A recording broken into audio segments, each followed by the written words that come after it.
సభ్యులందరికీ మరియు ఇతర స్నేహితులు, ఆత్మీయులు, వీక్షకులు అందరికీ దేవుని పెట్టే శుభవందనాలు తెలియజేస్తున్నాను. ఎలా ఉన్నారు? బాగున్నారు కదా? మరి కొంతమంది ఇళ్లలో బాగున్నట్టే ఉంది కానీ ఎంతో కొంత నిరాశ, ఎంతో కొంత నిట్టూర్పులు ఉన్నాయి. బాగున్నట్టే బయటికి కనిపిస్తున్నాం కానీ ఏదో ఒక లోపం ఉంది.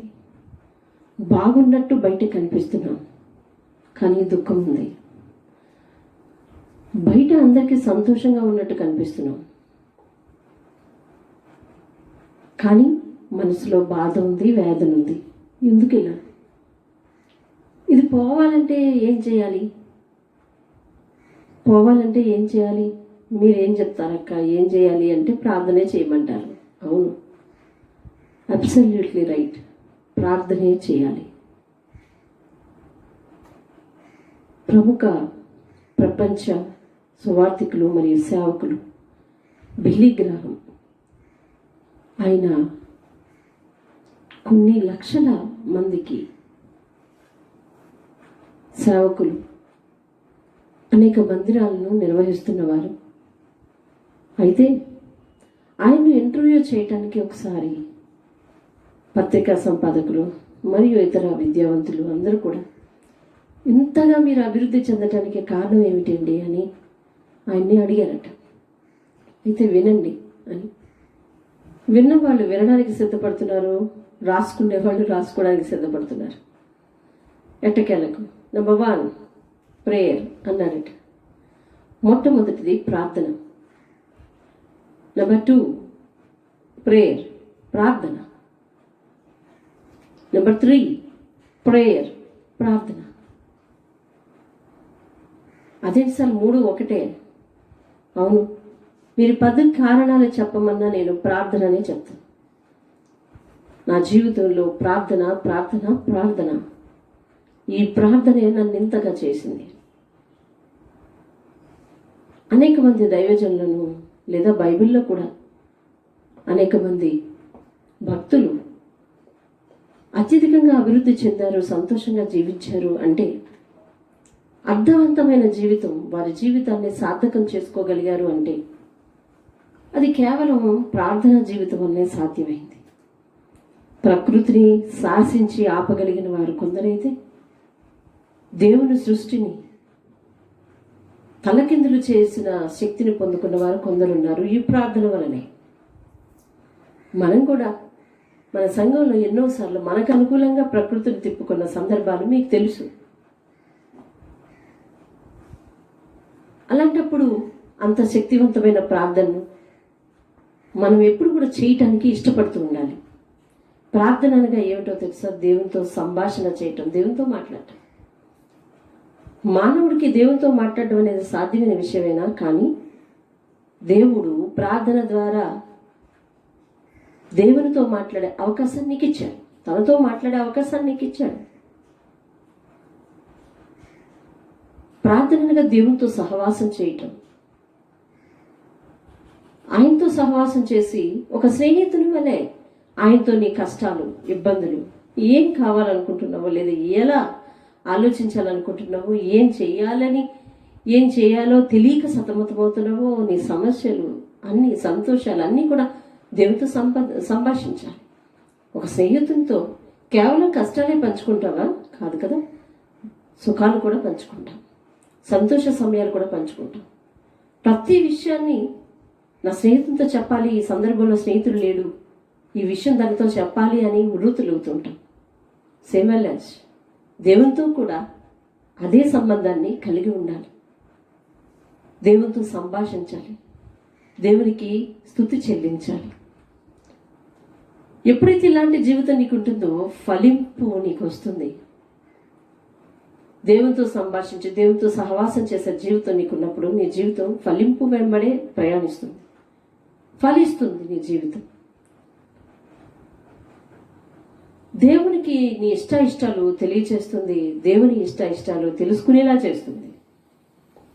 అలాంటి శక్తివంతమైన ప్రార్థన నీ మనసు బాగోలేనప్పుడు, లేదా కుటుంబం బాగోలేనప్పుడు, లేదా ఉద్యోగం బాగలేనప్పుడు, ఏ సమస్య అయితే ఆ సమస్యను ఆయనతో సంభాషించడానికి అతను ఒక ముఖ్య స్నేహితుడిగా భావిస్తే ప్రార్థన చేయటం నువ్వు ఎంతగానో ఇష్టపడతావు. సాధారణంగా మన జీవితంలో ప్రార్థన చేయడానికి చాలా తక్కువ సమయాన్ని కేటాయిస్తాం, చాలా తక్కువ సమయం. కొంతమంది ఉదయాన్న డ్యూటీకి వెళ్ళే వరకు డ్యూటీకి వెళ్ళాలి వెళ్ళాలి వెళ్ళాలి అనే కంగారు, డ్యూటీకి వెళ్ళి వచ్చిన తర్వాత ప్రార్థన చేద్దామంటే అలిసిపోయి వచ్చాను అనే బేజారు. ఆ కంగారుతో ఈ బేజారుతో దినమంతా కూడా నీకోసమే ఉపయోగించుకుంటే ప్రార్థన చేసే తీరు ఎక్కడ ఉంటుంది, తీరిక ఎక్కడ ఉంటుంది నీకు? కాబట్టి ప్రార్థన అనేది ఒక తాళపు చెవి లాంటిది. దేనికి? దేవుని దగ్గర నుంచి ఆశీర్వాదాలు రిలీజ్ కావాలి అంటే ప్రేయర్ ఇస్ ద కీ. అంతే. ఆ తాళము చెవి లేకపోతే నువ్వు తాళాన్ని తీయలేవు. దేవుడు సమస్యను దాని పరిష్కారాన్ని ఒకేసారి సృష్టిస్తాడు. ఎలాగో తెలుసా? తాళపు చెవి ఎప్పుడు తయారు చేయబడుతుంది?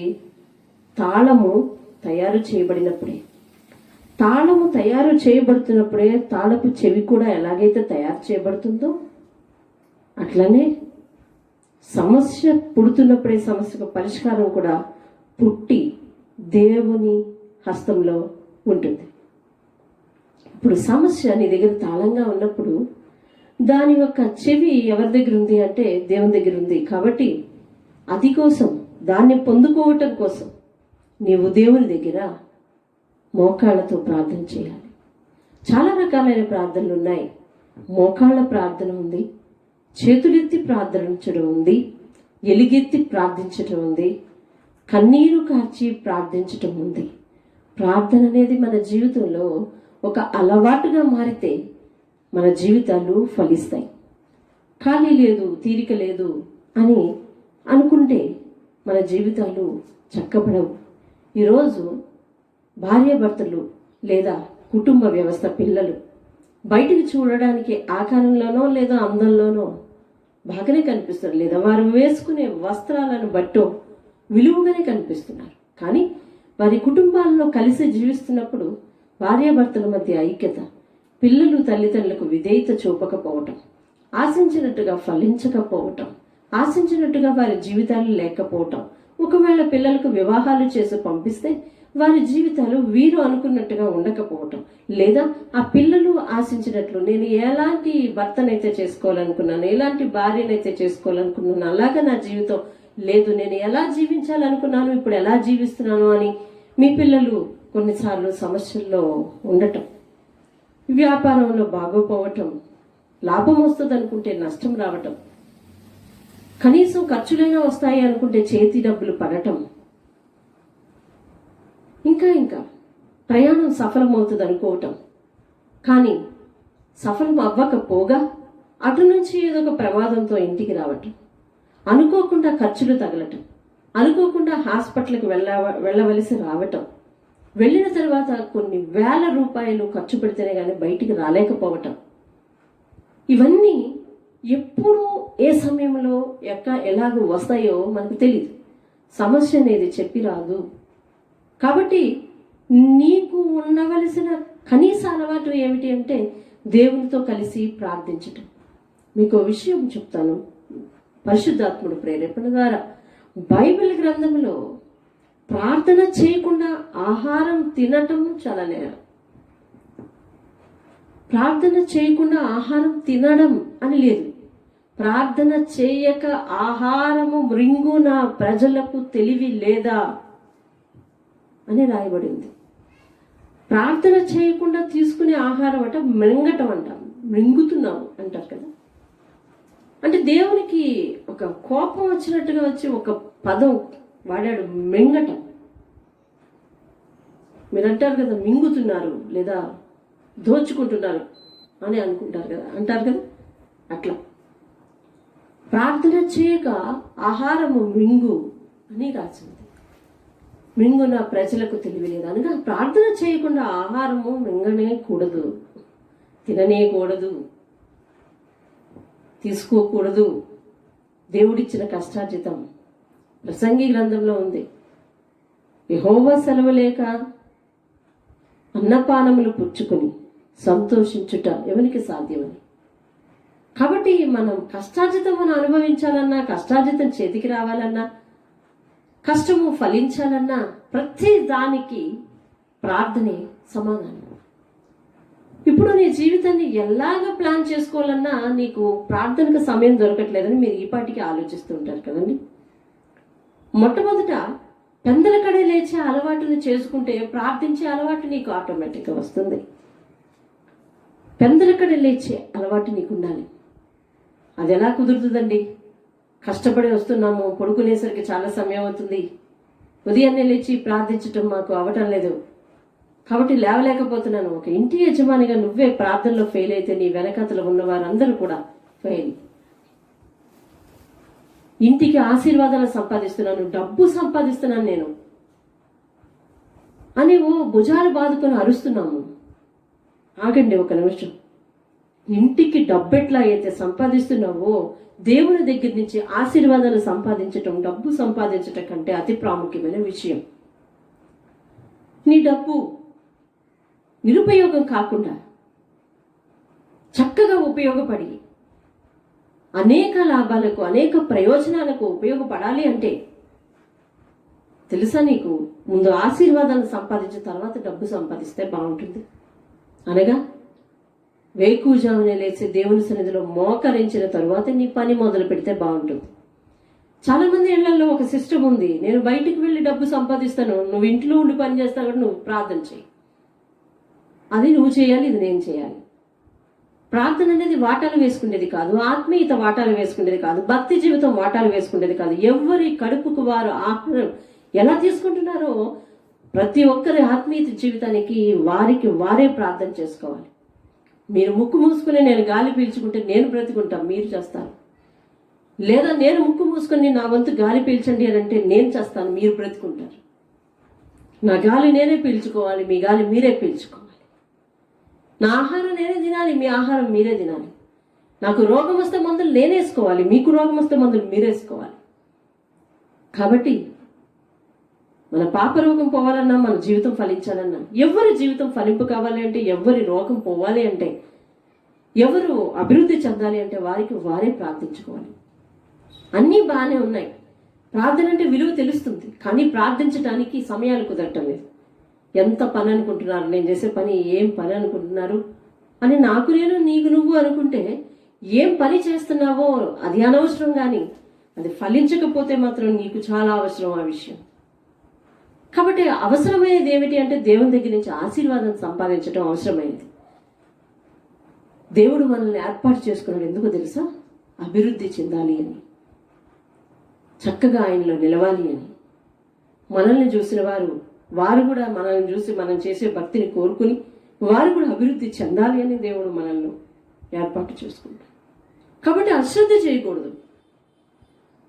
దినవృత్తాంతాల గ్రంథం, 2వ దినవృత్తాంతాల గ్రంథం 29వ అధ్యాయము 11వ వచనం చివర, యెహోవా మిమ్మును ఏర్పరచుకొనెను గనుక మీరు అశ్రద్ధ చేయకుడి అని వాక్యం రాసింది.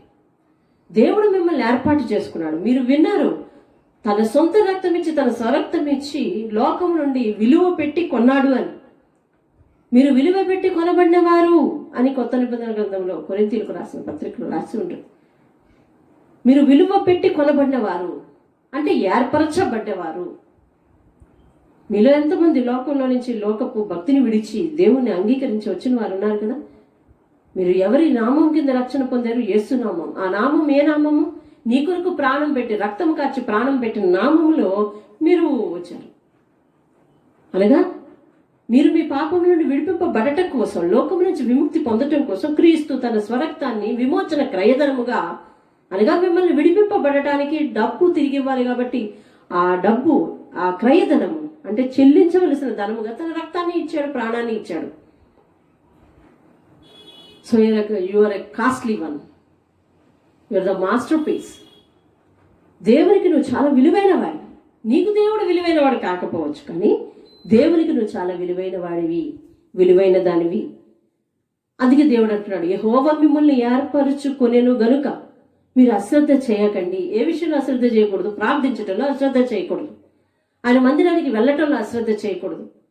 ఆయన మందిర సమయం ఏదైతే అది, ఎవ్వరు ఏ డినామినేషన్ ఏ సమయం ఏర్పాటు చేసుకున్నారో అది దేవుని సమయం. బ్రతకటానికి 24 గంటలు నీకు ఇచ్చాడు కదా అని 24 గంటలు దేవుని సమయం అంటే ఎప్పుడైనా చేయొచ్చు ప్రార్థన, షూర్, ఎప్పుడైనా చేయొచ్చు. కానీ ఒక నియమం, నిబంధన, ఎప్పుడైనా అన్నం తినచ్చు. అయితే 24 గంటల్లో చివరి 4 గంటలు తిను, మళ్ళా తిరిగి అదే గంటకు తిను, అవుతుందా? లేదు. ప్రపంచమంతా భోజనం చేయడానికి ఒక సమయాన్ని నిర్ణయించిందిగా. ఆ సమయానికి భోజనం తీసుకోవాలి. తీసుకోకపోతే నీకే నీరసం వస్తుంది, అది తెలుసు నీకు. సమయానికి భోజనం చేయాలి, ఆరోగ్యపు అలవాట్లు ఇవి. సమయానికి భోజనం చేయాలి, ఆరోగ్యపు అలవాట్లు ఇది పాటించడానికి ప్రయాసపడతాం. కొంతమంది కుదరచ్చు, కుదరకపోవచ్చు, రైట్. అది కుదరకపోయినా కొంపలే మునిగిపోగాని కొంచెం ఆరోగ్యం దెబ్బతింటుంది.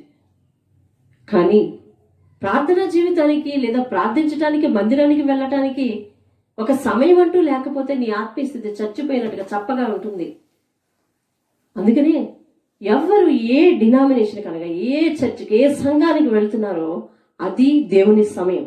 ఆ సమయాన్ని మీరు కిల్ చేయకూడదు, ఆ సమయాన్ని మీరు ఉపయోగించుకోకూడదు. దేవుని సమయం 9 అయితే 9 నుంచి 11:30 మన సమయం. అలాగే కొంతమందికి 1 గంట నుంచి 3 వరకు.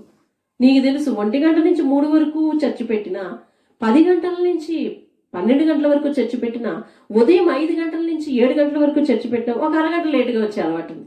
ఏ సమయం అయితే నువ్వు సమయానికి వస్తావు, ఏ సమయమైనా రావు. ఎందుకంటే సమయం పాటించడం అనే అలవాటు నీకు లేదు. జాగ్రత్తగా విను, నువ్వు ఏర్పరచుకున్న జనము నువ్వు అశ్రద్ధ చేయటానికి వీల్లేదు. అశ్రద్ధ నీ జీవితానికి నష్టాన్ని తీసుకొస్తుంది. అశ్రద్ధ చేయవద్దు. అశ్రద్ధ చేస్తే నీ జీవితంలో చాలా నష్టపోతావు. ఒక అధికారిని కలవడానికి వెళ్ళాలి, సమయానికి వెళ్ళాలి. ట్రైన్ ఎక్కడానికి వెళ్ళాలి, సమయానికి వెళ్ళాలి. పాఠశాలకు వెళ్ళాలి, సమయానికి వెళ్ళాలి. డ్యూటీకి వెళ్ళాలి, సమయానికి వెళ్ళాలి. చర్చికి వెళ్ళాలి, అరగంట లేటుగా వెళ్ళాలి. నీ సిద్ధాంతం మార్చుకోవాలి. చాలా ప్రభుత్వ కార్యాలయాల్లో లేదా ప్రైవేట్ కార్యాలయాల్లో టైంకి వెళ్ళాలి, లేకపోతే స్వైప్ ఆపేస్తారు, లేకపోతే ఆబ్సెంట్ మార్క్ చేస్తారు, లేకపోతే అటెండెన్స్ మిషన్లో నీది లేట్ మార్క్ చూపిస్తుంటుంది. దేవుని దగ్గరకు వచ్చేసరికి ఏ మార్కు లేదనుకుంటున్నావు కదా. అవన్నీ సృష్టించిన దేవుడు నీ అశ్రద్ధను చూస్తున్నాడు. దయచేసి సమయం లేదు అని అనుకో, సమయాన్ని తినకు. ఎంతో మంది మహారాజులు తెలుసా, నీకు నాకు ఉన్న ఈ చిన్న ఉద్యోగానికే నాకు సమయం లేదని నేను, నీకు సమయం లేదని నువ్వు అంటా ఉంటే మహారాజులు వారు ఏమైపోవాలి? చూడండి, 1వ దినవృత్తాంతాల గ్రంథం 16వ అధ్యాయం 37వ వచనాన్ని మీ ముందు ఉంచుతున్నాను. 1వ దినవృత్తాంతాల గ్రంథము 16వ అధ్యాయం 37వ వచనం. అప్పుడు మందసము ముందర నిత్యము కావలసిన అనుదిన సేవ జరుపుటకై దావీదు అచ్చట యెహోవా నిబంధన మందసము మీద ఆసాపును అతని సహోదరులను నియమించెను. నిత్యము సేవ జరుపుటకై దావీదు ఒక జాగ్రత్త తీసుకున్నాడట. ఏం జాగ్రత్తది? ఆసాపు వారి వంశమును అక్కడ ఏర్పాటు చేశాడు నిబంధన మందసం దగ్గర. నిబంధన మందసం దగ్గర ఎప్పుడెప్పుడు సేవ చేయాలంటే నిత్యము సేవ చేయాలి. నిత్యము ప్రార్థించటానికి అతడు జాగ్రత్త తీసుకున్నాడు. నిత్యము సేవ చేస్తూ ఉండాలి వాళ్ళు మందసం దగ్గర. రాజ్యక్షేమం కొరకు, అలాగే వారి క్షేమం కొరకు సేవకులు అక్కడ ఉంటే నిత్యము ప్రార్థించడానికి వచ్చే వారికి అక్కడ వారు యాజకులుగా, సేవకులుగా ఉంటూ ఉన్నారు. అలా ఏర్పాటు చేశాడు. అలా ఏర్పాటు చేసి తాను తీరిగ్గా కూర్చున్నాడంటే 119వ కీర్తన 164వ వచనంలో నీ న్యాయ విధులను బట్టి, ఒకసారి ఆ వాక్యాన్ని చూడండి. నీ న్యాయ విధులను బట్టి దినమునకు 7 మారులు నేను నిన్ను స్తుతించుచున్నాను. దినమునకు 7 మార్లు స్తుతించడం అంటే ఎప్పుడు వెళ్తే అప్పుడు ఉండడానికి యాజకులను అక్కడ ఏర్పాటు చేశాడు మనసు దగ్గర. ఈయన దినమునకు 7 మార్లు ప్రార్థిస్తా ఉన్నాడు. రోజుకు ఒక్కసారి ఇల్లు వచ్చేస్తే పోలే, దినమునకు 7 మార్లు. దినమునకు 7 మార్లు ప్రార్థించే అలవాటు ఉంది. సేవ నిత్యము జరగాలనే ఆలోచన ఉంది. ఇతడు మహారాజు. అనుదినమో చేయాలి, నిత్యమో చేయాలి. ఒక్కరోజు చేసే భక్తి కాదు. ప్రతి అమావాస్యకు, పౌర్ణమికి లేదా క్రిస్మస్కు, జనవరి 1కి చేసే భక్తి అసలే కాదు. నిత్యము చేయాలి, నిత్యము చేసే భక్తి ఇది. నిత్యము ఆహారం తీసుకోవాలి, నిత్యము శ్వాస తీసుకోవాలి. నువ్వు వెళ్ళే డ్యూటీకి నిత్యము వెళ్ళాలి. వెళ్ళకపోతే అది ఏ నష్టమో, ఎన్ని సెలవులో, ఏం కట్టింగ్లో, చాలా చాలా లెక్కలు నీకు తెలుసు కదా. ప్రార్థన కూడా అంతే. చెయ్యకపోతే కట్టింగ్ అయిపోద్ది. ఆశీర్వాదాలు ఫ్లో ఉండాలంటే నువ్వు నిరంతరం ప్రార్థించాలి. అయితే అక్క నేను చాలా రోజుల నుంచి ప్రార్థిస్తున్నాను ఏకధాటిగా, అయినప్పటికీ ఇప్పటికే రిజల్ట్ లేదు. ఆశీర్వాదాలు ఫ్లో కాదు కదా, ఆశీర్వాదమే లేదు అంటున్నావేమో. First purify your heart. ముందు నీ హృదయాన్ని శుద్ధి చేసుకో. ఎలా శుద్ధి చేసుకోవాలి? ఏ విధంగా ప్రార్థిస్తున్నావో ఆలోచించు. ఏం ప్రార్థిస్తున్నావో ఆలోచించు. అది దేవుని చిత్తమో కాదో ఆలోచించు. నీ వదులుకోవలసినవి దేవుడు అడిగినవి వదులుకున్నావో లేదో ఆలోచించు. వాక్యం హెచ్చరించినట్టుగా జీవిస్తున్నావో లేదో ఆలోచించు. వాక్యాన్ని పక్కన పెట్టి వెళ్ళి ప్రార్థన చేస్తున్నావో ఆలోచించు. వాక్యం అంటే దేవుడే, దేవుడే వాక్యము. దేవుడిని పక్కన పెట్టి నువ్వు ప్రార్థించడానికి వెళ్తే నీ ప్రార్థన వినేవారు ఎవరు? కాబట్టి నీ ప్రార్థన ఎందుకు ఫలించలేదో ఒకసారి ఆలోచించు. కానీ నిత్యము సేవ చేయాలి, నిత్యము ఆరాధించాలి, నిత్యము స్తుతించాలి, నిత్యము ప్రార్థించాలి. దినమునకు 7 మార్లు ప్రార్థించాడంట. అనగా 7 గుంజిళ్ళు తీసినట్టు కూర్చొని లేచి కాదండి. ఆయన ఎప్పుడెప్పుడు ప్రార్థించాడు. దేవుని చిత్తమైతే సమయాలతో, టైమింగ్స్ కూడా ఒకసారి సంఘానికి చెప్పడం జరిగింది. మరొకసారి మీ ముందుకు తీసుకుని దేవుని చిత్తమైతే తీసుకుని వస్తాను. దినమునకు 7 మార్లు, తెల్లవారుజామున, రాత్రి జామున, మధ్యాహ్నం, ఉదయమున, సాయంకాలమున, చాలా టైమింగ్స్ చెప్తాడు ఆయన. మహారాజు దావీదు రాజు. అతడు రాజయ్యుండి రాజుకి ఎన్ని బాధ్యతలు ఉంటాయో నీకు తెలుసో తెలీదో మరి. అన్ని బాధ్యతలతో అతడు దినమునకు 7 మార్లు సేవ చేశాడు. 7 మార్లు ప్రార్థించాడు. సేవ మీద దృష్టి పెట్టాడు, మందిరం మీద దృష్టి పెట్టాడు. మందిరంలో కట్టడానికి కావలసిన సామాన్లన్నీ కూడా సరుకులన్నీ కూడా పోగు చేశాడు. లేని తనంలో పోగు చేశాడట. అంత అఫెక్షన్, అంత అటెన్షన్ చూపించాడు దావీదు సేవ మీద, మందిరం మీద, దేవుని మీద ప్రేమ ఉంటేనే ఇవన్నీ చేయగలం. లేదా వారం నాడు అంతా అందరూ అమర్చి పెడితే అందులోకి వచ్చి, అది ఎప్పుడు సమయం అయిపోయిన తర్వాత వచ్చి ఎంత బేగా అయిపోతుందా, ఇంటికి వెళ్ళిపోదామా అని చూస్తూ వెళ్ళిపోయి మరలా ఆదివారం నాడో లేకపోతే మరలా వీలైతే వచ్చినాడో ఏ ఏర్పాటు ఎవరు చేస్తున్నారో, ఎందుకు చేస్తున్నారో తెలియని పరిస్థితి, ఏ ఖర్చు ఎవరు పెడుతున్నారో తెలియని పరిస్థితి. నువ్వే మందిరానికి వెళ్ళు, కానీ ఆ మందిరంలో నీ పరిస్థితి ఇదేనేమో ఒకసారి సరి చేసుకో. మహారాజు అయ్యుండి అన్నీ పట్టించుకుంటున్నాడు, అన్నీ చేస్తున్నాడు. అన్నీ పట్టించుకోమంటే నీ సేవకులు పోయి ఖర్చులు అడగడం కాదు. నువ్వేం చేయగలవో, నువ్వేమి సహాయం చేయగలవో. డబ్బు సహాయము కాదు. సహాయం అనగానే మీరు డబ్బు దగ్గరికి వెళ్ళిపోతారు. డబ్బు సహాయం కాదు, నీ చేతి సహాయం, నీ పని సహాయం. చెబితే చేస్తామండి అనే ధోరణి నీ దగ్గర ఉందేమో. లేదు, దేవుడు పని చెప్పితే చేయడం కాదు, అందుకుని చేయి, నీకు ఆశీర్వాదం. రైట్. ఆయన మహారాజు అని అనుకుంటే ఆయన కుమారుడు తండ్రిగా నేర్పించాడేమో. కుమారుడు కూడా చూడండి, 2వ దినవృత్తాంతాల గ్రంథం 8వ అధ్యాయం 12వ వచనం. 2వ దినవృత్తాంతాల గ్రంథం 8వ అధ్యాయము 12వ వచనాన్ని మీ ముందు ఉంచుతున్నాను చూడండి. అది మొదలుకొని సొలొమోను తాను మంటపము ఎదుట కట్టించిన యెహోవా బలిపీఠము మీద దహన బలులు అర్పించుచూ వచ్చెను. అతడు అనుదిన నిర్ణయము చొప్పున మోషే ఇచ్చిన ఆజ్ఞను బట్టి విశ్రాంతి దినముల యందును, అమావాస్యలందును, నియామక కాలముల యందును, సంవత్సరమునకు 3 జరుగు పండుగల యందును, అనగా పులియని రొట్టెల పండుగ యందును, వారముల పండుగ యందును, పర్ణశాలల పండుగ యందును యెహోవాకు దహన బలులు అర్పించుచూ వచ్చెను. అతడు తన తండ్రి అయిన దావీదు చేసిన నిర్ణయమును బట్టి వారి వారి సేవాధర్మములను జరుపుకొనుటకై వారి వారి వంతుల చొప్పున యాజకులను వారి సేవకులను చదువుకోండి కింద. అక్కడ స్తుతి చేయుటకు పరిచారకులను, స్తుతించటానికి సేవకులను కింద ఏర్పాటు చేశాడు. వాళ్ళ తండ్రి ఎట్లాగే ఏర్పాటు చేశాడో అట్లాగే ఏర్పాటు చేశాడట. ఏర్పాటు చేసి ఇతను ఊరుకోలేదు. నిత్యము అనుదిన నిర్ణయము చొప్పున అతను అనుదినము చేయాలని నిర్ణయం చేసుకున్నాడట. అనుదిన నిర్ణయం చొప్పున మోషే ఆజ్ఞలు చొప్పున ఏవేవైతే ఆజ్ఞలు పాటించాలి, విశ్రాంతి దినము ఏ పండుగలు పాటించాలని మోషే చెప్పాడో ఆ పండగలన్నీ కూడా పాటిస్తూ ఆ పండగలన్నిటిలోనూ కావలసిన ఏర్పాట్లు చేస్తూ మహారాజు, అతడు కూడా సొలొమోను కూడా మహారాజే, ఏర్పాట్లు చేస్తూ మందిరానికి అతడు వెళుతూ ఈయన సేవ చేస్తూనే ఉన్నాడు, ఏర్పాట్లు చేస్తూనే ఉన్నాడు. అనుదినము నిర్ణయం చొప్పున సేవ జరగటానికి ఆ కింద 14వ వచనం అంతా మీరు చదువుకోవచ్చు. వాళ్ళ నాన్నగారు దావీదు ఎట్లాగైతే చేశాడో అట్లానే చేశాడు అని చెప్పి దేవుని వాక్యం చెప్తా ఉంది. ఇతడు కూడా రాజే. ఇతనికి మరి తీరిక ఎక్కడి నుంచి వచ్చింది? దేవుని మీద ప్రేమ ఉంటే తీరిక దానంతటి అదే పుట్టుకొస్తుంది. దేవుని మీద ప్రేమ ఉంటే నీ నిద్రనైనా పక్కన పెట్టుకుంటావు. దేవుని మీద ప్రేమ ఉంటే నీ పనినైనా పోస్ట్ పోన్ చేస్తావు. దేవుని మీద ప్రేమ ఉంటే నీ తిండినైనా పక్కన పెడతావు. దేవుని మీద ప్రేమ ఉంటే నీ ప్రయాణాన్ని ఆపు చేసుకునైనా ప్రార్థన చేస్తావు. ప్రార్థించు, తర్వాత ఏమైనా చెయ్యి. నీ జీవితంలో ఏది మొదట ఉండాలి అంటే మోకాళ్ళు ఉండటమే మొదట ఉండాలి, ప్రార్థించటమే మొదట ఉండాలి, తర్వాత మిగిలినవి.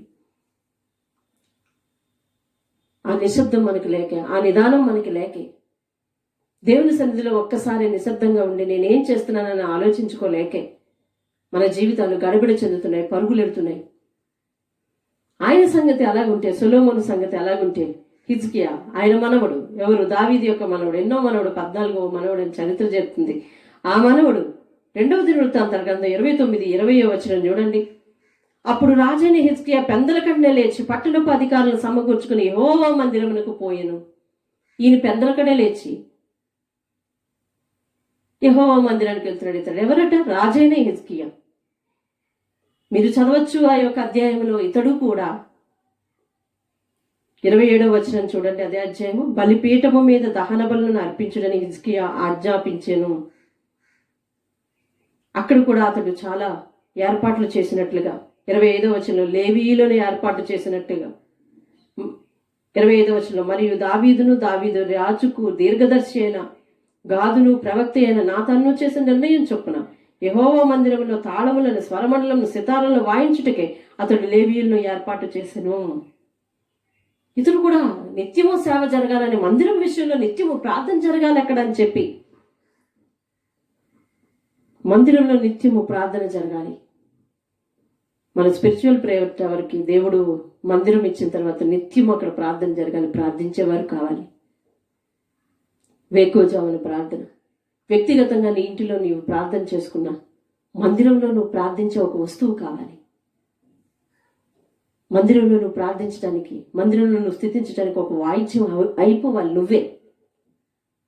ఇలాగూ ఏర్పాటు చేసుకుంటూ వచ్చాడు. ఇతడు కూడా రాజే. ధనవంతులు ఎంతో మంది దేవుణ్ణి ప్రార్థించారు. అవసరాలు ఉన్నవారే ప్రార్థించాలని మీరు అనుకుంటున్నారేమో. లేదు. యోబు గ్రంథం చూడండి. యోబు గ్రంథంలో మీకు తెలుసు, యోబు గ్రంథంలో 5వ వచనము చివరి లైన్ చూడండి. అరుణోదయమున లేచి వారిలో ఒక్కొక్కరి నిమిత్తమై దహన బలి అర్పించుచు వచ్చును, యోబు నిత్యము అలాగున చేయొచ్చు. నేను రైట్. అరుణోదయమున లేచి, ఉదయాన్నే లేచి తన పిల్లలందరినీ ఒక్కొక్కరిని పిలిచి వారి నిమిత్తమై దహన బలి, అనగా ఇప్పుడు బలి ఏది? ప్రార్థనే. నీ జిహ్వా బలి, దహన బలి. అప్పుడు పద్ధతి చొప్పున దహన బలి అర్పించాలి అంటే నీ ఆస్తి సరిపోదు. దేవుడు అది అడగలే ఇక. ఎందుకంటే వాటి మీద ఆధారపడిపోయి ఒక కోడి కోసి, ఒక గొర్రెను కోసి ఊరుకుంటున్నావు. మళ్ళీ నువ్వు వెళ్ళి అది తినేస్తున్నావు, ఇంక ఊరుకుంటున్నావు. దేవుడికి ఇచ్చానో అంటున్నావు. ఇవ్వవలసిన హృదయాన్ని నీ దగ్గర బెగబట్టే కూర్చుంటున్నావు. కాబట్టి దేవుడు ఆశించలేదు. నీ హృదయాన్ని దేవుడికి ఇచ్చి నీ జిహ్వా ఫలాన్ని, అనగా నాలుకతో స్తుతిని దహన బలిగా దేవుడు కోరుకున్నాడు. ఇప్పుడు యోబు వాళ్ళందరినీ పిలిచాను. దేవుడు చెప్తున్నాడు, పరిశుద్ధుడు రాయించాడు చూడండి అక్కడ. యోబు నిత్యము అలాగూ చేయొచ్చు, ప్రతిరోజు చేసే పని అండి ఇది. ఇతడు ఎంత ధనికుడో ఆధ్యాయంలోనే రాసి ఉంది. అంత ధనికునికి ఏం అవసరం నిత్యము చేయాలి అంటే? అవసరాలు ఉన్నవాళ్లే కదా ప్రార్థిస్తారు. నీకు అలవాటు కదా అది. అవసరం వస్తే ప్రార్థించాలి, ఆపద వస్తే ప్రార్థించాలి, ప్రమాదం జరిగితే ప్రార్థించాలి, రోగం తగ్గే వచ్చిన తర్వాత తగ్గే వరకు ప్రార్థించాలి. ఆ తర్వాత ఆయన జోలికి పోకూడదు. ఏంటోనండి అస్తమాటు ఈ రోగములు అంటాం. ఇప్పటికీ కొన్ని సంవత్సరాల నుంచి నీకు అదే ప్రశ్న. ఏంటోనండి ఏది చేసినా ఫలం అవ్వట్లేదు అంటాం, ఫలించట్లేదు అంటాం. ఇప్పటికీ నీ జీవితంలో అదే ప్రశ్న. ఏంటోనండి ఎంత చెప్పి నేను మారటం లేదు అంటాం. ఇప్పటికీ నీ జీవితంలో అదే ప్రశ్న. కొన్ని సంవత్సరాల తరబడి మీ ఇద్దరి మధ్య అదే సమస్య. మీ ఇద్దరికి పడదు. ఒక రోజు బాగుంటే ఒక రోజు బాగుండరు. పిల్లలు ఒక రోజు బాగుంటే ఒక రోజు బాగుండరు. ఆరోగ్యం ఒకరోజు బాగుంటే ఒకరోజు బాగుండట్లేదు, వ్యాపారం ఒకరోజు బాగుంటే ఒకరోజు బాగుండట్లేదు. కారణం ఏమిటి అంటే నిత్యము నువ్వు ప్రార్థించే అలవాటు నీకు లేదు. అసలు ప్రార్థన ఎంతసేపు చేయగలవు ఆ సమయాలు నీకు తెలియవు. నీ దృష్టిలో 5 నిమిషాలు చేసేదో లేకపోతే 10 నిమిషాలు చేసేదో. మరి ప్రార్థన అంటే దేవునితో సంభాషించడం అని అన్నప్పుడు ఇతరులతో నువ్వు ఎంతగా సంభాషించడానికి ఇష్టపడుతున్నావో, మరి దేవునితో ఎంతసేపు సంభాషిస్తున్నావు? ఆశీర్వాదాలు ఇచ్చేవాడు, అవసరాలు తీర్చేవాడు, మనల్ని రక్షించేవాడు, మన తరపు నిలబడేవాడు, ఏ అపాయం రాకుండా మన గుడారాన్ని కాచి కాపాడే వాడితో ఎంతసేపు సంభాషిస్తున్నావో. ఇక మిగిలిన ఫోన్లతోనూ లేకపోతే స్నేహితులతోనూ లేకపోతే నీ చుట్టుప్రక్కల వారితోనూ లేకపోతే నీ ఇంట్లో వారితోనూ ఎంత సంభాషిస్తున్నావో ఒకసారి ఆ సమయాన్ని బేరీజు వేసుకొని చూడు. అందుకే మహారాజు తన జీవితంలో ఏ సమస్యలు, రాజ్యానికి ఏ సమస్యలు రాకుండా దినములకు 7 మార్లు ప్రార్థిస్తూ ఉన్నాడు. అతడు దేవునితో గడిపే సమయాన్ని ఎవరైతే ఎక్కువ చేసుకుంటారో వారు చరిత్రలో నిలిపారు. అందుకే కదా దావీదు యొక్క కీర్తనలే కానీ, దావీదు యొక్క పేరే కానీ వినబడని సంఘం ఉండదు, వినబడని ఆరాధన ఉండదు. దేవునికి స్తోత్రం కలుగును గాక. బైబిల్ గ్రంథంలో ఎవ్వరూ చేయలేదు దినములకు 7 మార్లు ప్రార్థన, దావీదే చేశాడు. కాబట్టి దావీదు మాట వినబడని, దావీదు కీర్తన వినబడని సంఘమే ఉండదు. గమనించండి ప్రియులారా, దేవునికి ఎంతగా ప్రాధాన్యత ఇస్తే దేవుడు నీకెంత ప్రాధాన్యత ఇస్తాడు అనే విషయాన్ని గమనించు. అట్లనే దానియేలు గురించి నువ్వు ఎక్కువ వింటూనే ఉంటావు. దానియేలు 6వ అధ్యాయము 10వ వచనంలో ఈ రీతిగా రాసి ఉంది, దానియేలు అనుదినము యథాప్రకారముగా ముమ్మారు. ఒకసారి ఆ వాక్యాన్ని చదువుకుందాం. దానియేలు గ్రంథము 6వ అధ్యాయము 10వ వచనం.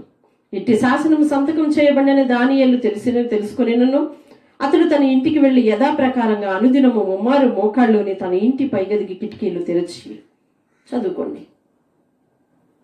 అనుదినము యథాప్రకారంగా అనుదినము ముమ్మారు మోకాళ్ళలోని ప్రార్థిస్తున్నారు. మోకాళ్ళ ప్రార్థన, కన్నీటి ప్రార్థన, చేతులెత్తు ప్రార్థన. ఏమి ఈయన మోకాళ్ళ ప్రార్థన చేయడానికి ఏమైంది? దీనికి ఏమైంది? ఏమీ అవ్వలేదు. శాసనం చేయబడింది ప్రార్థన చేయొద్దు అని, అంతే.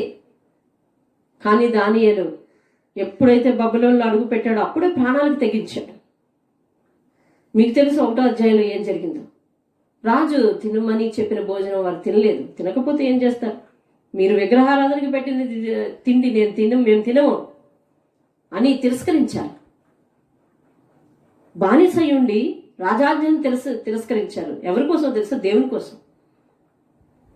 నిన్నెవ్వరు నీ మీద ఎవ్వరు శాసనం చేయకపోయినా దేవుని ఆజ్ఞలు వాళ్ళేమనుకుంటారో నువ్వు పాటించావు.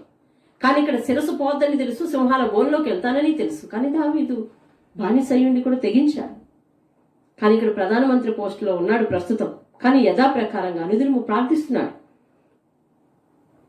అనుదినము ప్రార్థించే అలవాటు నీకు ఉండాలి. అప్పుడప్పుడు ప్రార్థించే అలవాటు కాదండి. సరే, యేసుక్రీస్తు ఆఖరిగా యేసుక్రీస్తు అనుదినము ప్రార్థించడం లేదా? ఆయన దేవుడై ఉండి మార్కు సువార్త 1వ అధ్యాయం 35వ వచనంలో ఆయన పెందలకడనే లేచి ఇంకనూ చాలా చీకటి ఉండగానే బయలుదేరి పొద్దెక్కిన తర్వాత లేచే అలవాటు మనదైతే, ఆయన పెందలకడనే లేచి చాలా చీకటి ఉంటుండగానే బయలుదేరి అరణ్య ప్రదేశంలోకి వెళ్ళిపోయి అక్కడ ప్రార్థన చేస్తున్నట్టుట ఆయన. అలాగే లూకా సువార్త 6వ అధ్యాయం 12వ వచనంలో ఆ దినముల యందు ఆయన ప్రార్థన చేయుటకు కొండకు వెళ్ళి దేవుని ప్రార్థించుట యందు రాత్రి గడిపెను. రాత్రి జాములందు కూడా గడుపుతున్నాడు. ఇవాళ నీ సంఘంలో ఆల్ నైట్ ప్రేయర్ పెడితే ఎంతమంది వెళ్తారు?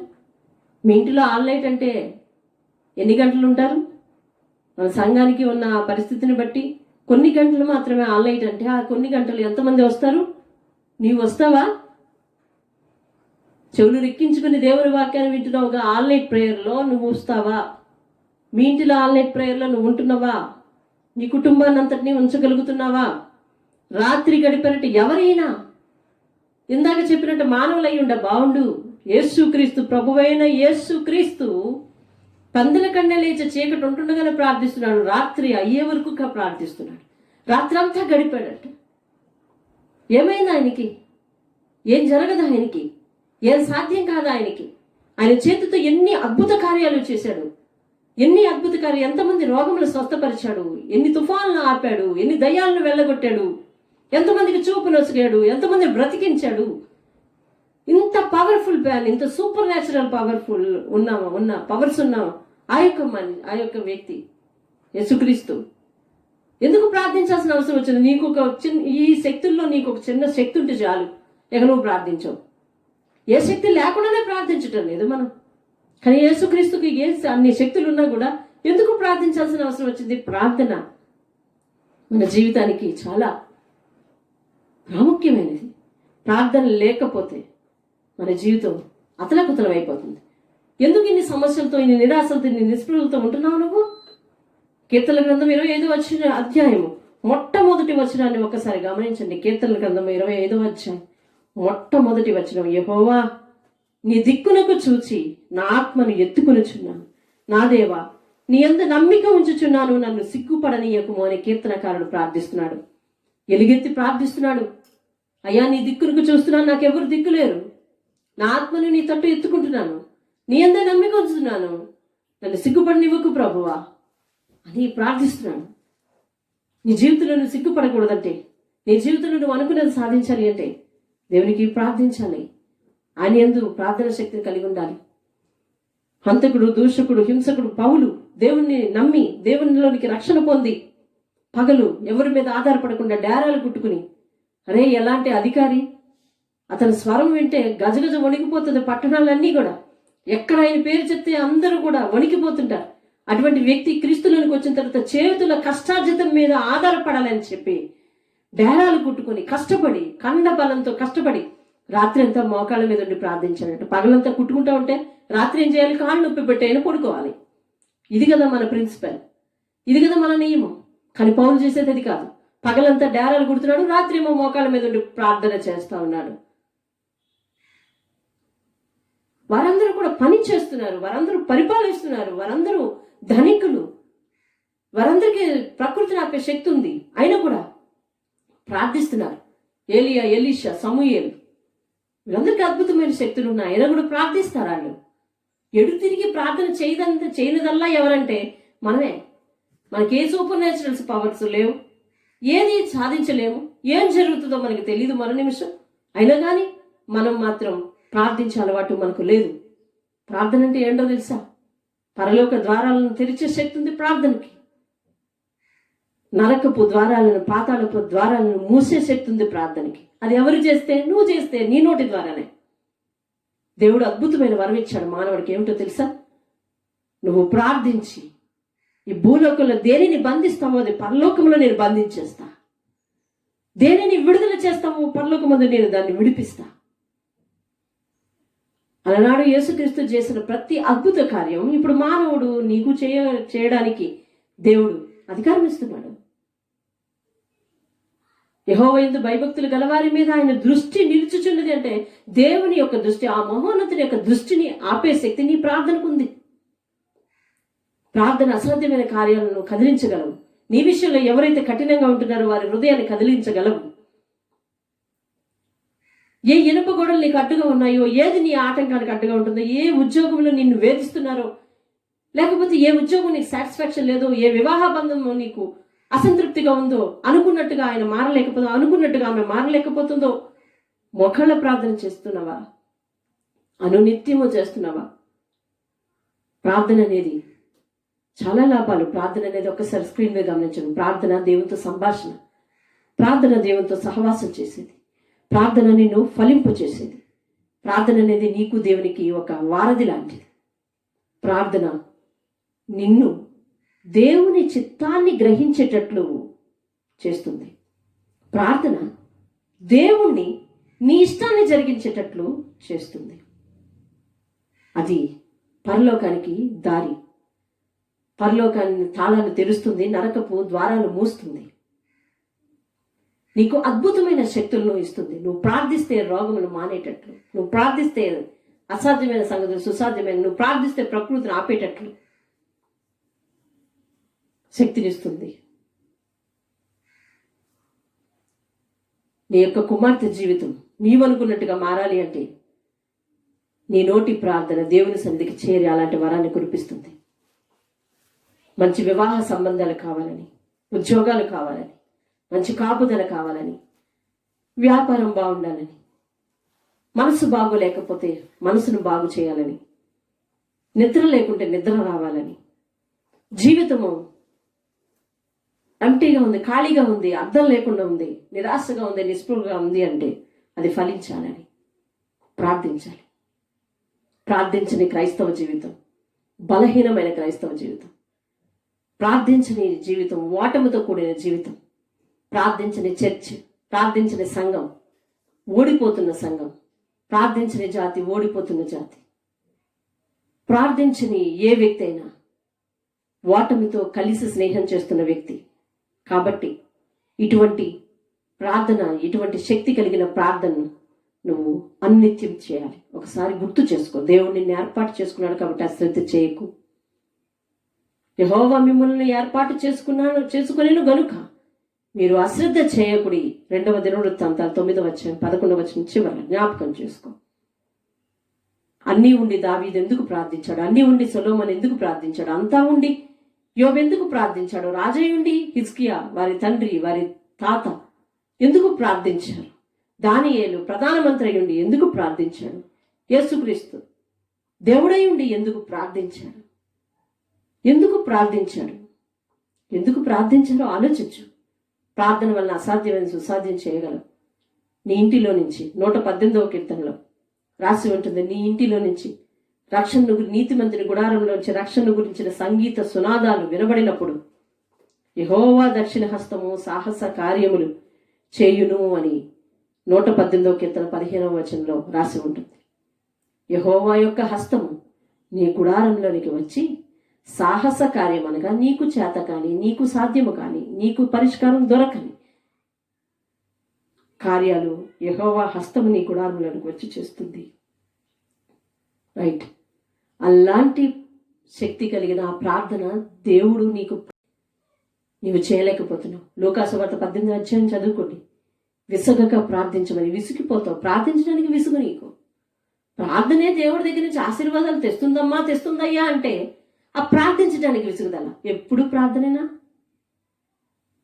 నిన్ను గురించి ఎవరైనా ఇలాగ అంటున్నారా? ఎప్పుడు ప్రార్థనే అంటున్నారా? అంటే అనుకుని ప్రార్థించు. నీ గురించి ఎవరైనా ఇలా సాక్ష్యం చెప్పగలరా? ఈ సమయంలో అతడు ప్రార్థన చేసుకుంటాడు, ఈ సమయంలో ఆమె బైబిల్ చదువుతుంది అని చెప్పగలరా? నీ జీవితంలో ధర్మశాస్త్రాన్ని ప్రేమించాలి, వాక్యాన్ని చదవాలి. వాక్యము నీ జీవితానికి, నీ పాదములకు దీపం లాంటిది. కాబట్టి వాక్యాన్ని ప్రేమిస్తే దేవుడు నిన్ను ప్రేమిస్తాడు. ఎందుకనగా వాక్యమే దేవుడు. వాక్యాన్ని ప్రేమిస్తున్నావు కాబట్టి దేవుడిని ప్రేమిస్తున్నట్టు దేవుడు నిన్ను ప్రేమిస్తాడు. 91వ కీర్తనలో రాసి ఉంది కదా, అతడు నన్ను ప్రేమించుచున్నాడు కనుక నేను అతన్ని తప్పిస్తానని. కాబట్టి ఆయనను ప్రేమించే మనస్తత్వం, వాక్యాన్ని ప్రేమించే మనస్తత్వం, ప్రార్థించే మనస్తత్వం, దేవునితో సంభాషించే మనస్తత్వం నువ్వు పెంచుకోవాలి. పెంచుకుంటే అదే నీ అభివృద్ధికి ఆస్కారం అవుతుంది. జాగ్రత్తగా విను. దేవుడు నీతో పాటు నివసించాలి అంటే ప్రార్థన నీతో ఉండాలి. నీ జీవితం ఫలించాలి అంటే, నీ పిల్లల జీవితం ఫలించాలి అంటే ఇప్పుడు ప్రార్థించకుండా కూర్చుని, లేదా ఇప్పుడు ప్రార్థించకుండా సత్తు ఉన్నంత వరకు నీ పనులు నువ్వు చేసుకుంటా పోయి ఆ తర్వాత పిల్లల జీవితం ఫలించకపోయినా, నీ జీవితంలో ఫలింపు లేకపోయినా చతికిల పడి 2 చేతులు నెత్తి మీద వేసుకుని ఆ రోజు బాధపడే కంటే వాక్యం వినబడింది నేడే మారితే బాగుంటుంది. దేవుని పట్ల ఏ నిర్ణయం తీసుకోవాలన్న వాక్యం వినేటంటే ఈ రోజే తీసుకోవాలి. ఎందుకంటే ఈ రోజు దేవుడు నీతో మాట్లాడవలసిన అవసరం ఎందుకు వచ్చిందో తెలుసా? అటు లోపం నీ జీవితంలో ఉండబట్టే దేవుడు ఈరోజు మాట్లాడాలనుకున్నాడు, మాట్లాడాడు. విను. అయితే ద్వితీయోపదేశకాండం 28వ అధ్యాయం 1వ వచనంలో నేను నీకు ఆజ్ఞాపించుచున్న మాటలన్నింటినీ వినిన ఎడల ఈ ఆశీర్వాదాలన్నీ వచ్చును అని స్టార్ట్ అవుతుంది అక్కడ వాక్యం. నీ దేవుడైన యెహోవా నేడు నీకు ఆజ్ఞాపించుచున్నా. నేడు ఈ రోజు చెప్పుతున్న మాట ఈరోజు వినాలి నువ్వు. నేడు నేను నీకు చెప్పుచున్న మాట వచ్చే వారం విను, రేపు విను, ఎల్లుటి వినని రాసి లేదు అక్కడ. కాబట్టి వాక్యాన్ని క్షుణ్ణంగా పరిశీలించు.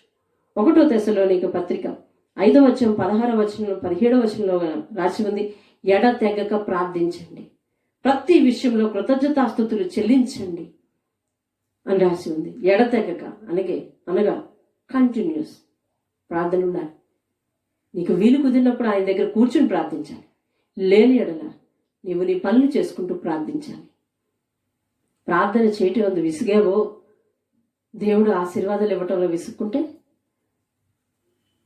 ప్రార్థన చేయటం అందు విసుగుదల నీకుందో, దేవుడు నీ జీవితాన్ని ఆశీర్వదించడానికి, విడుదల ఇవ్వటానికి, సహాయం చేయటానికి విసుక్కుంటే, నువ్వు వాయిదా వేసినట్టు ఆయన వాయిదాలు వేస్తే, నువ్వు అశ్రద్ధ చేసినట్టు ఆయన కూడా అశ్రద్ధ చేస్తే, నువ్వు మర్చిపోయినట్లు ఆయన కూడా మర్చిపోతే, దేవుడు మర్చిపోతే మనము మరణ స్థితిలోనికి వెళ్ళిపోతాం. That's all. No more arguments. ఎందుకంటే వాక్యం చెప్తుంది అలా. కాబట్టి దేవుడు మనల్ని మర్చిపోకుండా చేసుకోవాలంటే దేవుడితో ఎప్పుడు సంభాషిస్తూ ఉండాలి. రైట్. మనందరము ప్రార్థన జీవితాన్ని నేర్చుకొని ఒక విజయకరమైన క్రైస్తవ జీవితాన్ని, ఆత్మీయత కలిగిన జీవితాన్ని, ఫలించే జీవితాన్ని మనం అందరం పొందుకుందాం. దేవుని ఆశీర్వాదాలు పొందుకుందాం. కలిసి ప్రార్థిద్దాం.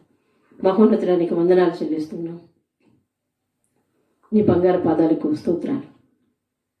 ఈ యొక్క వాక్యాన్ని విన్న ప్రతి ఒక్కరి జీవితంలో మంచి కార్యం చేయండి ప్రభు. దీవించండి, ఆశీర్వదించండి. ప్రార్థన జీవితాన్ని పెంచండి. ప్రార్థనలో నాయన తండ్రి, ఎన్ని లాభాలున్నాయో వారి హృదయానికి తట్టి ప్రభు, మా ప్రియులు అత్యద్భుతంగా ప్రార్థించేవారుగా, అత్యద్భుతంగా నీతో సహవాసం చేసేవారుగా చేయమని యేసునామంలో అడిగి వేడుకుంటున్నాం పరమ తండ్రి. ఆమేన్. ఆమేన్. సెలవు.